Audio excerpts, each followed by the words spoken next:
today is going to be a hot take. On today's vlog is going to be a hot take. And so on the other side of this intro, I just want to say this before I get into the hot take, that I'm not saying that talk therapy is awful and bad. I'm not saying that at all, okay? So listen to my hot take. I just want to make sure that you hear up front right now that I'm saying that there are all kinds of therapy, and there are different kinds of therapy. Some are better than others. I'm kind of biased in that, like I like cognitive behavioral therapy.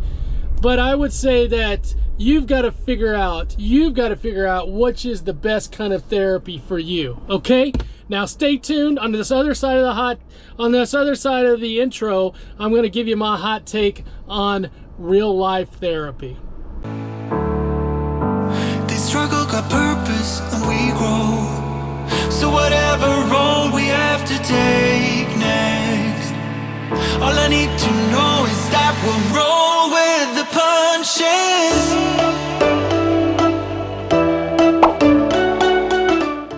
All right, we're back. We're back for another episode. We're doing daily on the daily now, y'all. We're doing daily on the daily. And this is just a chance for me to, during my day as a community-based therapist, is to talk with you in between sessions, in between the things that I'm doing. What's on the tippy top of my brain?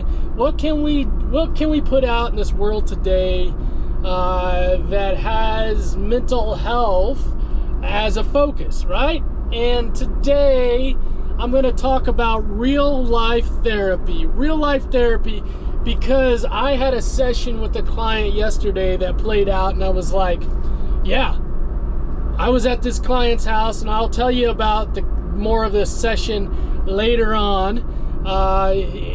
But I was at this client's house, and I was like, I couldn't get this information. I couldn't get the way that the child was acting any other way other than to be in this house right now doing this activity in real life.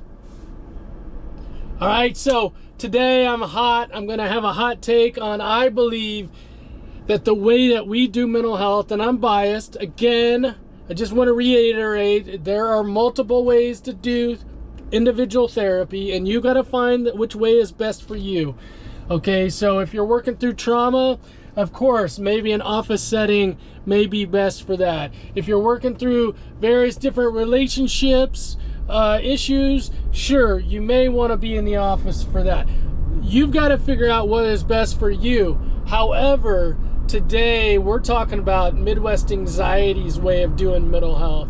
And that's out in the community. That's out in the community, doing real life, just being in those places in real time, in those places where people live, work, and play.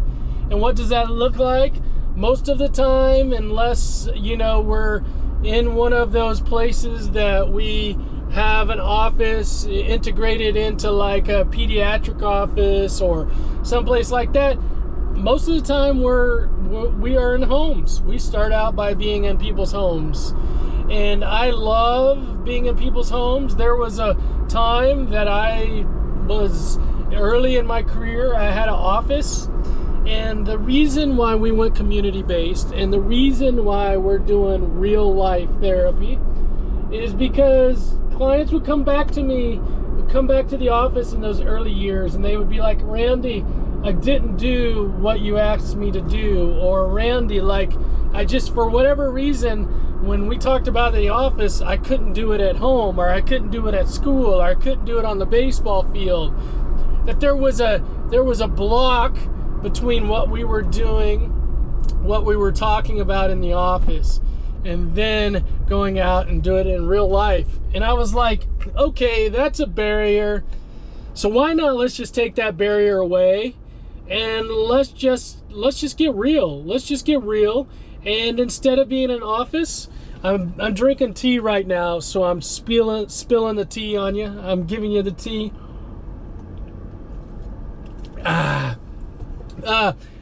let's just go out and let's be in the community. So let me come to your home and we'll work on those things that you struggle with at home. Okay, let's go into schools. We'll talk to your counselor. We'll talk to your teachers about the struggles in school. Let's go on to the sports fields and we'll work through those struggles. Let's get as close as we can to that emotion, those thoughts, those behaviors. Let's get as close as we can to that. And I have found over time that doing this way of therapy fits. It's the MWA thing. It's the Midwest Anxiety way of doing mental health. It fits me best as a therapist. Now, not all therapists can be community-based. And as we're going through in this hiring season, that's one of the big things that I'm talking about. Because what I found is initially when I'm talking with therapists and they're wanting to become a partner, they're like, oh, I could do community. And then they're like, no. And then something happens, right? They want to be in an office. They don't want to be out in the field. And I get it. Different therapists want different things, and that's fine.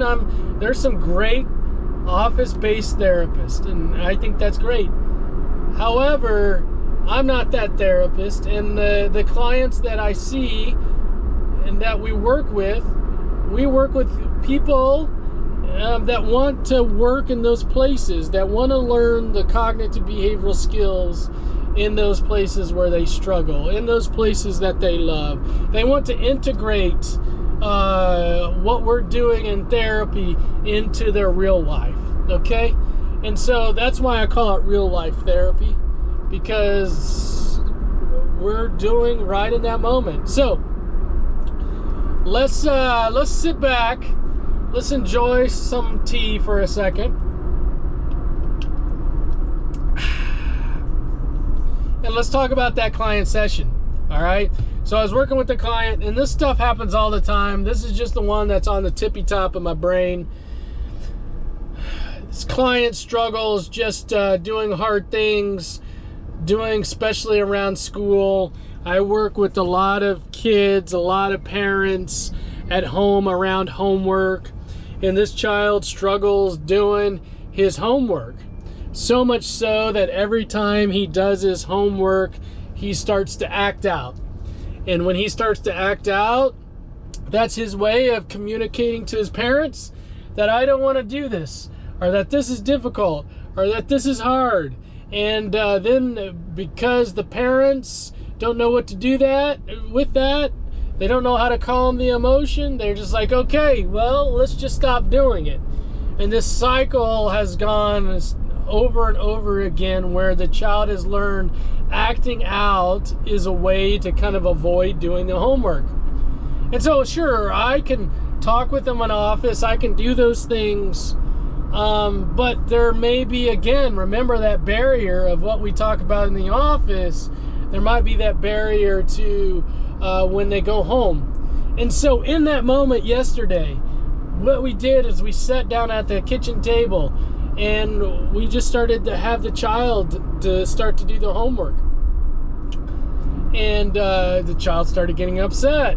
And so I worked with the child to try to calm down, right? In that moment, in real time, started to think about, how to control his mind by, hey, I can do this, I got this. I'll go on to the next problem and come back to it.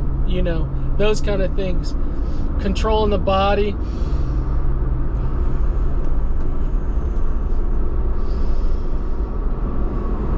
Taking some deep breaths.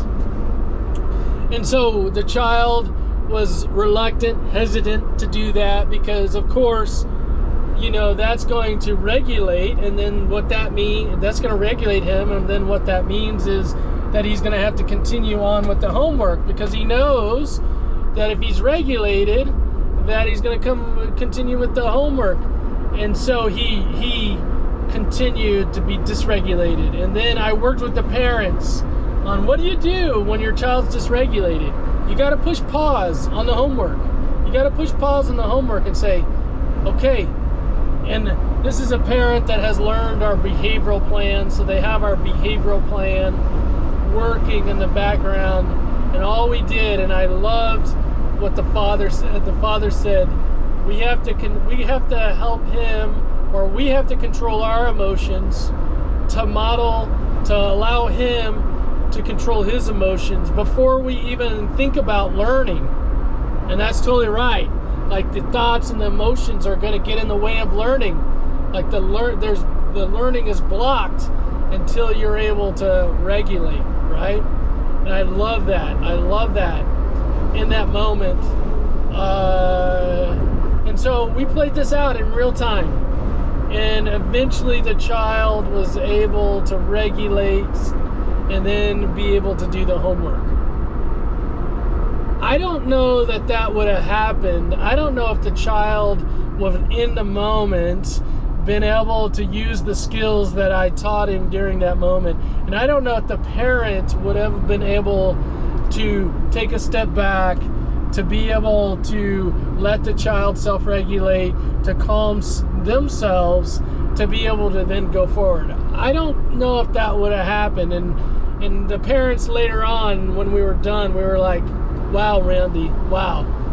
Thank you. This was awesome. It was difficult, but we appreciate you being able to see this and then help us work through, help the child work through, but also then help them as parents. All right? Again, I see this over and over and over in different situations. And it's hard for me as a therapist to then be like, okay, I'm just going to go back to the office and I'm just going to treat people from the office. I'm just going to work with them in the office, because there's so many variables. There's so many variables that if you don't get out into the environments where people live, work, play, go to school, go to doctors, go to the dentist, play football, play basketball, play soccer, if you can't see them in real time and work with them in real time, we leave all this therapy up to the client being able to be self-aware enough and to be able to work through the challenges and difficulties to find that progress. I'm not saying it can't be done, because people in therapy that are do office therapy, they find those ways. Yes, office therapy can be successful also. But where I'm going is there's a certain group of people where that office therapy does not work. And that's where real therapy comes in. All right, y'all, I think I'm just going to leave that mic drop there today. I think that's going to be enough for today. I just want you to know that, we don't care how you do your mental health. We just care that you do mental health. We think there are a lot of great ways to do mental health. Individual therapy does not have to be your way of doing mental health. You could do group therapy. You could play your guitar. You could play a sport. You could go listen to music. You could go dine out somewhere. You can run. You can do lots of stuff. And I think that's the beauty of being unique and different. We all have things that fits our vibe better than others. We just want you, if you're in individual therapy, we want you to find the therapist that just you fit well with. We think the fit is the most important part. We think the connection, in real estate they say location, location, location. In therapy, we say connection, connection, connection. We think the connection with your therapist is really important, and the style of therapy, the theoretical background perspective that the therapist has. We just want to make sure it's a good fit for you. Because if you get those two things right, then I think there's a good chance. Of course, you got to bring some stuff to therapy. You got to be willing to be vulnerable. You got to be able to kind of receive information even when it's difficult, all those things, right? But we just want you to do mental health. We want you to do your mental health. We really are passionate and care about that. But we know that there's many different ways of doing mental health. There's many different ways of doing therapy. And one of the things that we're going to do going forward at Midwest Anxiety is we know that our approach is not the only approach. Our real life therapy, our community-based therapy, our cognitive behavioral therapy is not the only way.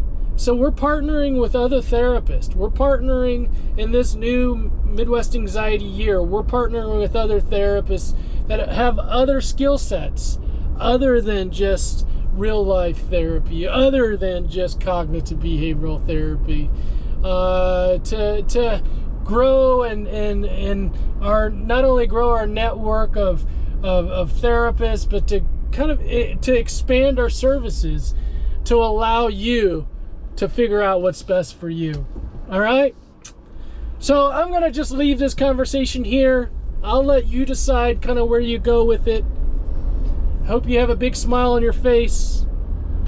Lots of love in your heart. And see you again tomorrow. Peace.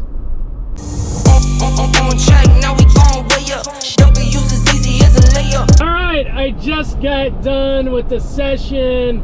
And I was like, I got to jump back in. I got to jump back into this conversation and just talk about for a minute, like, hey, the session was at the park. The session was listening to music. And I'm going to be honest with you. That's what the client needed. That's what the client needed. The client needed to be outdoors in a nice spring weather and listening to great music.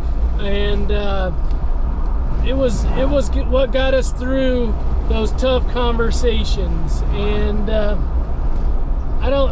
there's probably not much else to say other than just continuing to find different ways to connect with people and making sure that whatever service that we're delivering fits with whatever they need, right? If I'm with a guy that loves to be in the park and playing music, I'm gonna go to the park and play music, and we're gonna talk about life. If I've got someone that is a hooper, we're gonna be out on the basketball court, and we're gonna be. If we got a dancer, we're gonna find a way to dance. Like those are just the things. Those are the things that we got to put in to our our sessions, just to connect, just to be able to relate, just to get the person, the kid in the best space,